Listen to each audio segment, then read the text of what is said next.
Macarena Moraña. Literatura de acá y de allá. Alcará. Cultura. Patria Grande. De la mano de ella, de Macarena Moraña, ¿cómo le va? Bien, tengo lindas manos. Tienen manos literarias. Sí. Manos que escarban, que rastrean, que buscan y que traen voces. Sí, traigo una voz muy interesante. Está con nosotros Nicolás Correa, lo voy a presentar. Nació el 5 de septiembre de 1983 en Morón, estudia letras en la UBA, tiene editados los libros de cuentos Made in China en el 2007 y Engranajes de Sangre, ambos editados por Milena Cacerola, y Misiones Terrestres por la editorial de la Universidad de La Plata. Otro libro de cuentos que integra la colección Leer es Futuro del Ministerio de Cultura, y ahora está presentando la novela Íncubo por la editorial Wu Wei, que es parte de una trilogía, la segunda de una trilogía que comenzó con otra novela llamada Súcubo. Y lo tenemos acá. Hola, Nico. Buenas noches, ¿cómo están, Pablo, Macarena? Buenas noches, bienvenido. Del oeste. Del oeste. Del oeste y muy joven, para escribir también. Y además publicó 2 poemarios, eso me olvidé decir, uno por Alto Pogo, Virgencita de los Muertos, y El Camino de la Siesta.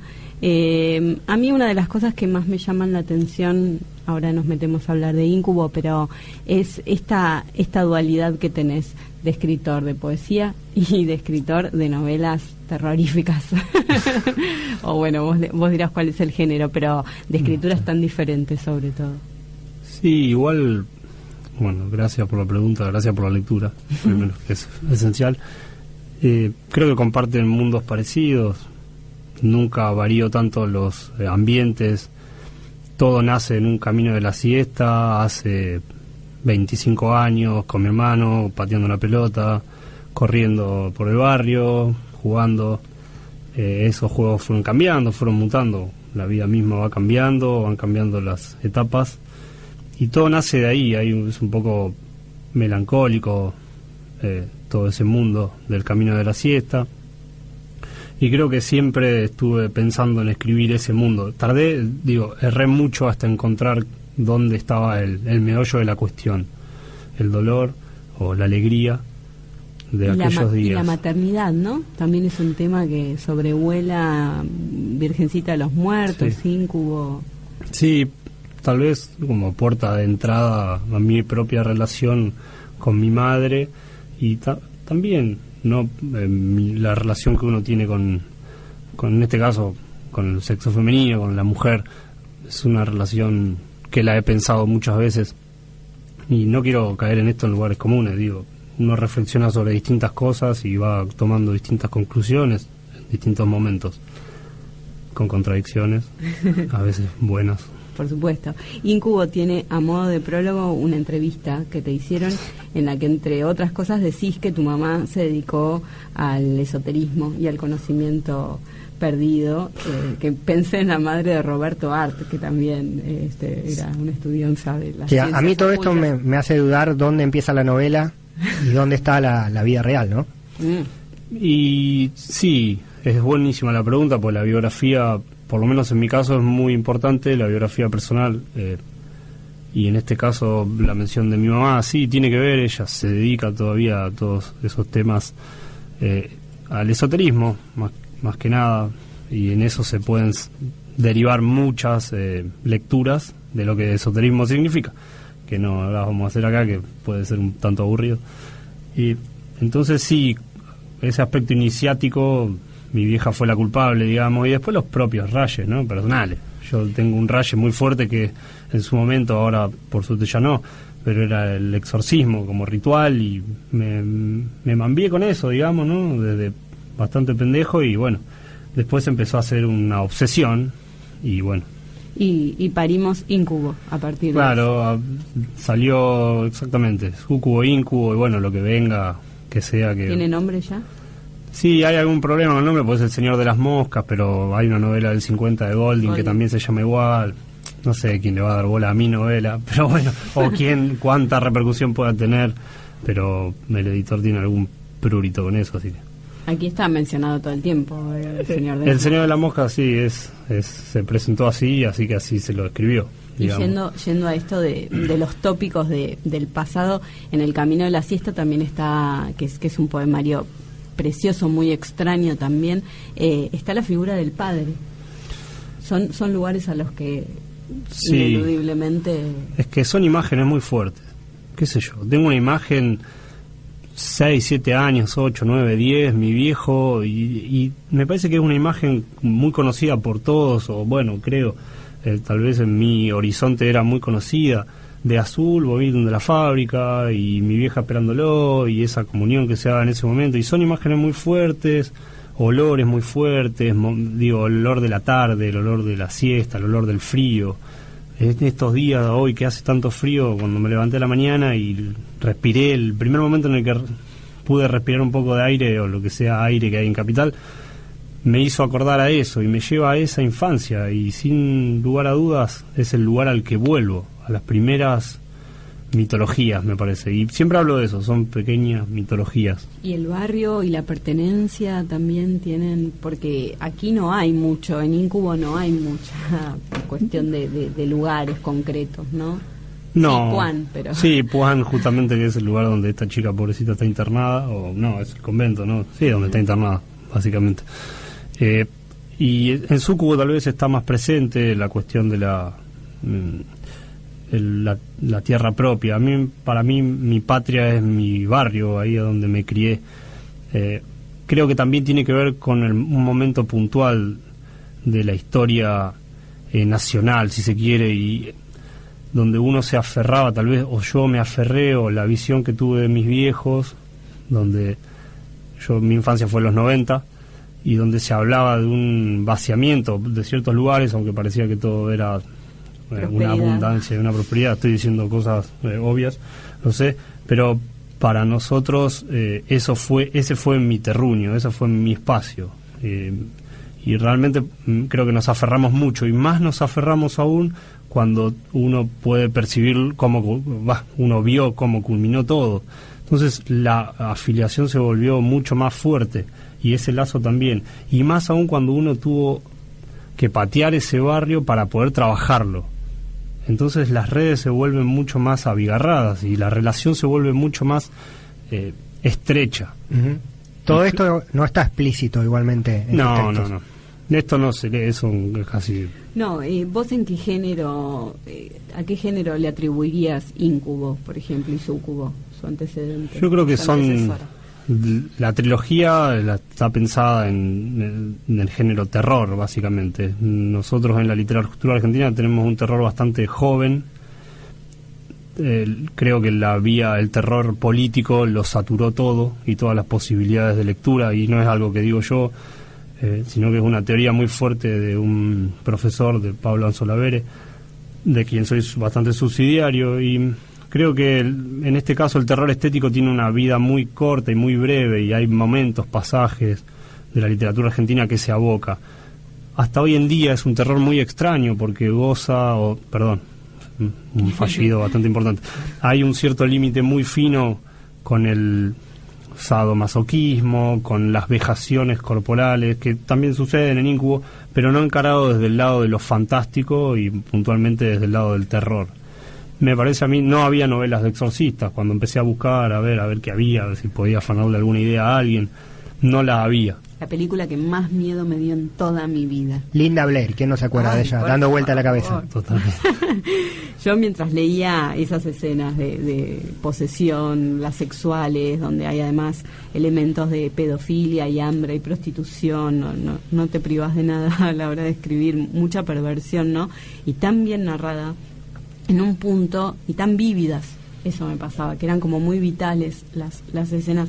En un punto no podía evitar preguntarme si sos consciente de que más de un lector esa vitalidad la va a rechazar de alguna manera, a un nivel, aunque sea, ¿no? Más allá de lo técnicamente. Sí, la lectura más cercana y más dura y más lapidaria en ese sentido, para escribir siempre la moral se queda del otro lado, ¿no? Del lado de adentro soy yo y mi pire, y en eso está el estado de ebullición y lo que se puede hacer, tratar de hacerlo mejor, que el trabajo salga prolijo. Pero la lectura que primero a mí me veta es la de mi vieja, que cuando lee Súcubo me dijo: yo esto no lo puedo leer, así que tomá, algún día me animaré. Con el tiempo después lo leyó y bueno, trató de entender que era ese monstruo que era el hijo, ¿no? Bueno, es como, ¿no? El terror tiene esa sustancia, digo, el morbo, no bajes al sótano porque ahí está. Yo escuché un ruido en el sótano y se apagó la luz, no bajes, y baja igual, ¿no? Y bueno, ahí está el terror funcionando. Entonces, sé que Incubo resta mucho a la hora de la lectura para la gente que busca una historia llevadera y para la gente que busca una historia con final feliz y que hay cosas que no se quieren leer. Y bueno, yo esas cosas son las que a mí tal vez me interesan encarar de este personaje. A ver, uno abre un diario y depende del diario que abra y puede ser muy violenta la forma, prende un canal y depende del canal que mire también está contada las cosas de una manera que creo que la realidad supera. Ni hablar. En Incubo de Nicolás Correa, con quien estamos charlando, hay una protagonista que está privada de su libertad, pero desde el interior, desde su interior, está poseída, está tomada por una entidad maligna. ¿Podría ser una metáfora o una analogía sobre las mujeres que no pueden salir de determinadas situaciones de horror y de dolor y o no? ¿O a la hora de escribirlo compusiste un personaje totalmente de ficción o te diste cuenta después? No, tengo una obsesión con eso tal vez. No es difícil de explicarlo. No quiero decir me encanta el horror o me encanta la vejación a un cuerpo, pero sí me atrae lo posible de un cuerpo, ¿no? ¿Cuál es el límite entre, quiero decir, me atrae estéticamente, me produce, me interesa contar eso, narrarlo. Desgraciadamente la mujer muchas veces se encuentra en ese espacio, en ese lugar, bajo esas acciones, y realmente es algo mucho más terrorífico cuando uno lo constata eso en la vida real, tratando de quitar ese punto que no es menos desafortunado. Siempre me atrae eso, la posibilidad de límite, y creo que el cuerpo humano tiene un límite lógico y en este caso traté de forzar. Hay como una especie de torsión todo el tiempo con ese concepto que va y viene. Acá en Incubo uno piensa en algún momento, bueno, cuántas vejaciones más se le pueden dar a un cuerpo, y supongo que Sades las describió todas hace 200 años y yo en eso soy un niño, digo, me caí del catre. La protagonista también es una niña y hay un momento que me dio como una mezcla entre ternura y dolor mayor, que no tuvo que ver con estas cuestiones, sino con que nombra, junto con otras niñas que tienen la misma problemática, nombran a los pitufos, ¿no? Fue una de las primeras referencias así de consumo popular o de cultura popular. Nombran a los pitufos, que además eran también de mi infancia, y dije, claro, es posible, son niñas, digamos, una palabra que no es, reales, podrían ser niñas. Sí, completamente, no se puede jugar con esa literalidad en el texto. Creo que traté de centrarme en que el mundo ficcional tuviera el peso suficiente como para que eso no se filtrara, pero es imposible que no se filtre, y en Sucubo pasa lo mismo, violan una muda y ya está, eso sucede, y vos lo mismo, abrís el diario y la realidad se te mete por todos lados.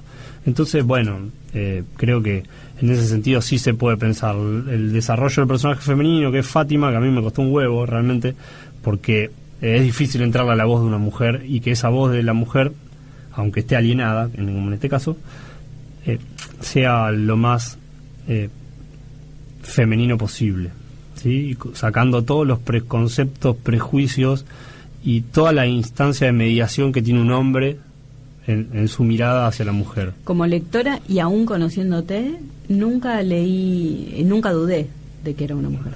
Entonces funcionó. Sí. Me pongo contento. Sí, funcionó. Ella pide, sobre todo en los inicios de los capítulos y en el inicio de la historia, en varios momentos pide que se le tenga fe a lo que está contando. De alguna manera es un pedido también que tenés a la hora de escribir, que el lector tenga fe en esa historia.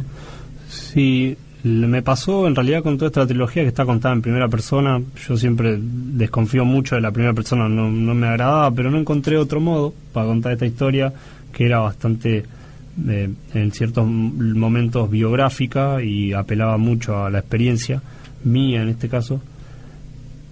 Y está escrita en forma de carta, ¿no? Bajo el género epistolar, ahí como una supuesta, yo me apoyo un poco en ese género, y en Súcubo también. Las dos son dos cartas, una de envío y otra de respuesta a ese primer envío, que sería Íncubo, y con eso jugué un poco a aquellas antiguas escrituras donde vos, fijate, antes de abocarte a esta lectura, entregate a tu fe, guarecete, protegete y bla, bla, bla, todo eso, que realmente interpela un poco.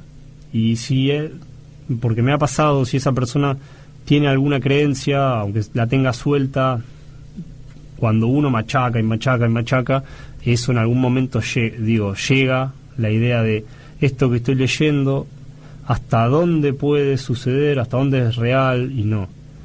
Más allá de las similitudes y todos los filtros que tenga de la realidad, cómo se te va filtrando y se te va pegando con todas las referencias que hay ahí. El Súcubo, que es donde empieza la tragedia, empieza el día que asume Menem, por ejemplo. Entonces, y eso fue para mí la primera piedra, lo primero que más me sirvió por el terror político, ¿no? Del neoliberalismo. Hay una línea que me la anoté, que creo que está en boca de una de las monjas, que dice: o se estaba con Dios o se estaba con Perón. Exactamente, esa es una de las personas que a donde ellas van cuando son chicas, son niñas. Pero el terror político ahí me sirve a mí para poder anclar todo lo que sigue después, que es pura y exclusivamente es terror estético, es fantástico.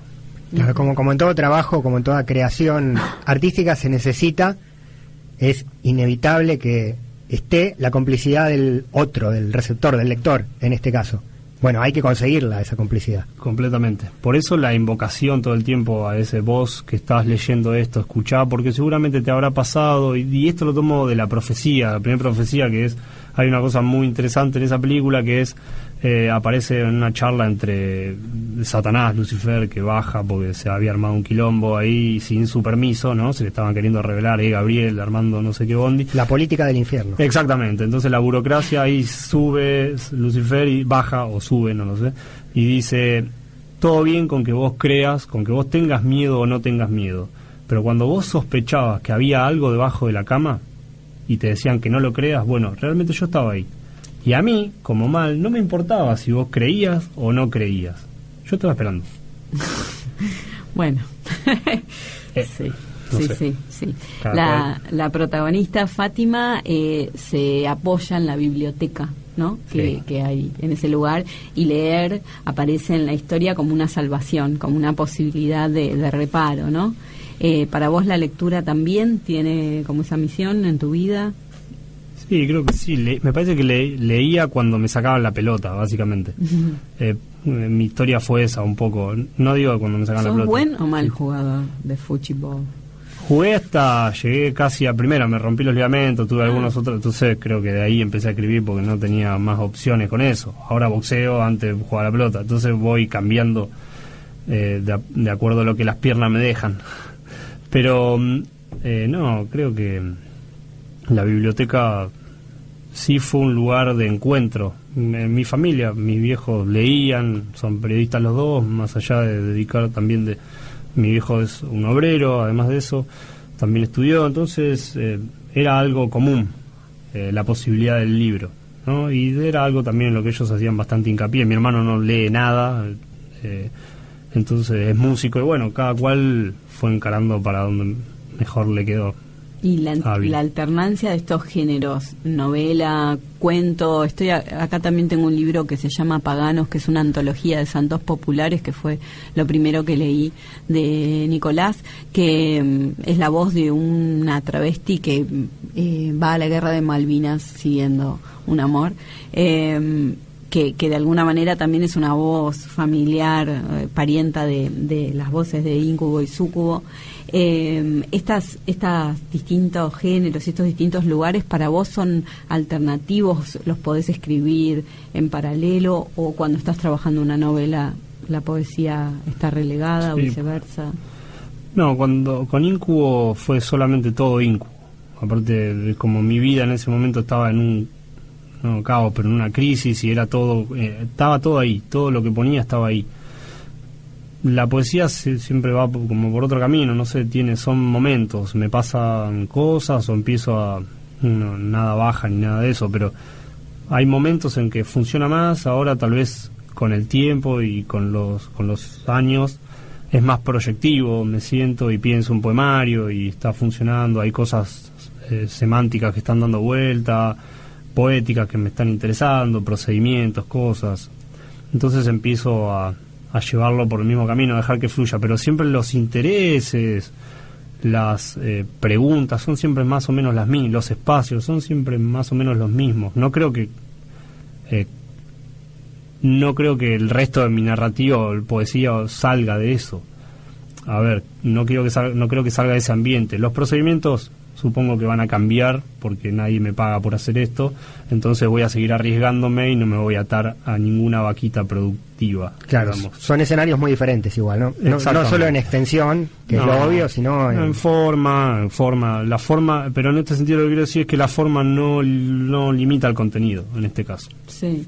En esta entrevista que tenés a modo de prólogo, hay una frase, decís que se sigue escribiendo de una manera inocente, sin compromiso y de una manera reproductiva de un par de modelos, ¿no?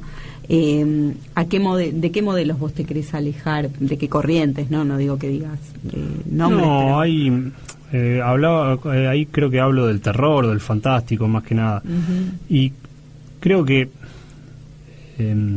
muchas veces se piensa en los modelos canónicos de Poe y de algunos otros autores más. Creo que en este caso el Faro siempre mira a Poe y tiene algunas cercanías con unas construcciones muy modernistas en algunos casos. Y a eso le llamo inocencia, a dejarse atravesar por no sé si tampoco es lo cotidiano, pero sino el mundo en el que uno está inserto. Si yo no logro causar miedo, no logro interpelar y adentrar al lector, como decía Pablo, dentro de lo que estoy escribiendo y hacer que su mundo real, porque después tengo que fracturar ese mundo real, que es el primer efecto que tengo que causar. Entonces, si yo escribo un libro de terror donde en el mismo prólogo me están diciendo que lo que causa más terror son los personajes cotidianos, y justamente mi libro y mis cuentos, y yo no estoy despierto para encontrar ese tiempo de esos personajes cotidianos que me están aterrando, es imposible que genere una situación de miedo. Si le sigo poniendo la sábana blanca al fantasmita, es difícil que eso suceda. ¿Pero por qué? Porque hoy en día los géneros, ya el cine nos sobrepasó. Es muy difícil. ¿Cómo haces para escribir algo aberrante después del Juego del Miedo, por ejemplo? Estoy pensando. O de terror mismo, no sé, James Wan es un genio, Insidious y todos los films que hizo. Es muy difícil. Pienso en El Resplandor desde hace mucho tiempo. Y ¿cómo hacer para uno poder interpelar al lector o al público? Yo creo que un poco tiene que ver con esto de que sea cercano. Hay una línea que también me la anoté que dice: todos podemos ser exorcistas, en todos hay un pequeño Dios.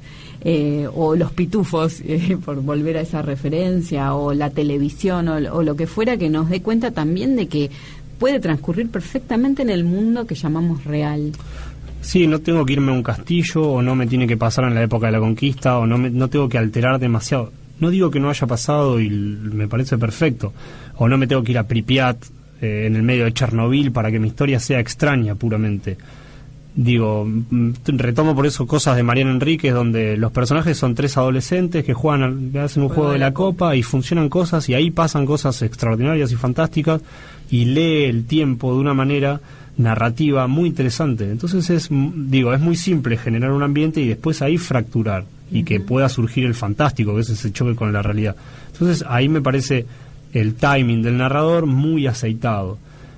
Después son gustos. Yo escucho un fantasma que hace ruiditos abajo y no sé, me cambia las cosas de lugares y digo, si me interpela desde un papanata, yo no le voy a creer, porque mi mundo no tiene que ver con eso. Aparece un pibe, yo voy a mi barrio y veo a un pibe tomando merca y me va a dar más terror que eso, o si yo voy a una mesa y mis amigos sacan y se ponen a peinar, me va a dar más miedo eso que otra cosa, pero es por también el asidero de verdad que tiene en ese mundo. Entonces ahí voy con lo inocente, y con esto no estoy juzgando, no estoy haciendo un juicio de valor, sino que estoy parando la referencia. No, perfecto. Ese es muy difícil. Yo prendo la tele, o como dijimos recién, abrís el diario y se te filtra la realidad. Un tipo tuvo cautiva en Austria a todas sus hijas 20 años en el sótano, dale. Y tuvo hijos con sus hijas. ¿Y cómo haces para escribir terror? Te caíste de la cama si me contás que Gasparín te da miedo, que hay un pibe que come kilos de comida y engorda. No, qué sé yo, negro. Hablaste de límites del cuerpo y cómo eso te llama la atención, te cautiva literariamente. ¿Hay límites en vos, en tu cuerpo literario, para un lugar hasta dónde llegar y no superar? Digo, en el quizás herir, lastimar al interlocutor, al lector. Creo que no, porque no me guardo moral para escribir. Digo, la moral es idiota, es un problema de la razón, y hace tiempo.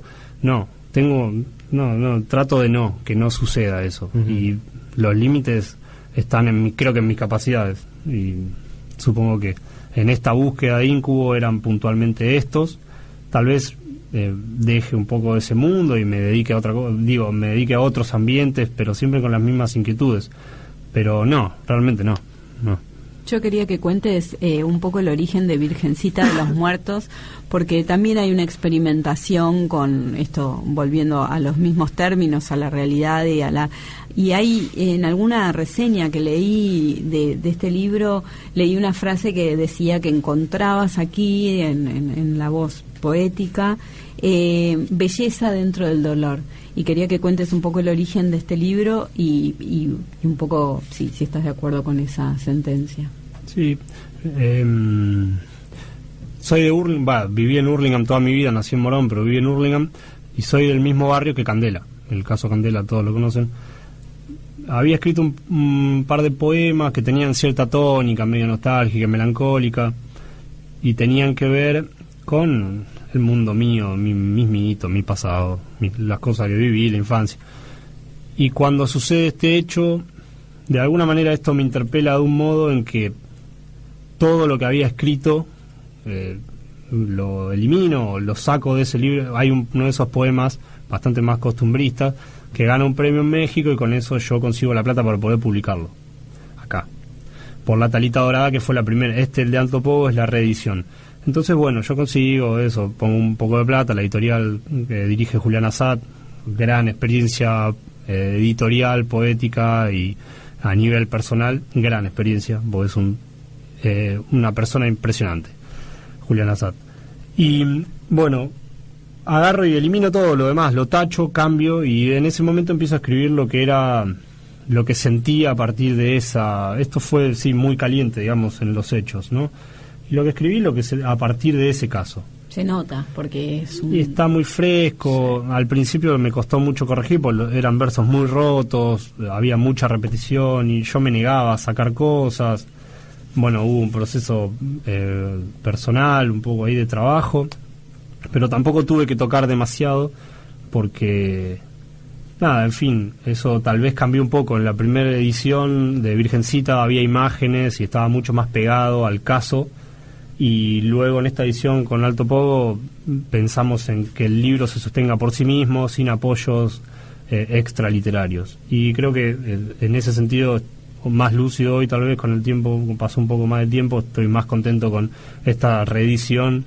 Podés no saber de dónde partió y disfrutar igual y vivenciar igual la lectura. Es que sí, igual después yo acerté, porque personalmente pienso en cuanto a temas, porque me abrió una puerta Virgencita a otros caminos, y empezaron las cosas a hacer una especie de sincronía, donde todas las fichas empezaron a juntarse y a hacer sentido, a cobrar sentido. Muchas cosas, y a partir de Virgencita también se abre paso a una voz distinta, que es la voz que vos leíste en Paganos, que es Heroína, que es el personaje que después me da la posibilidad de encontrarle más sentido a Sucubo y a Incubo. Pero todo parte de Virgencita de los Muertos. Mujeres y mujeres y mujeres. Sí, sí, sí, creo que sí. Voces. ¿Quién puede hacerlo de otra manera?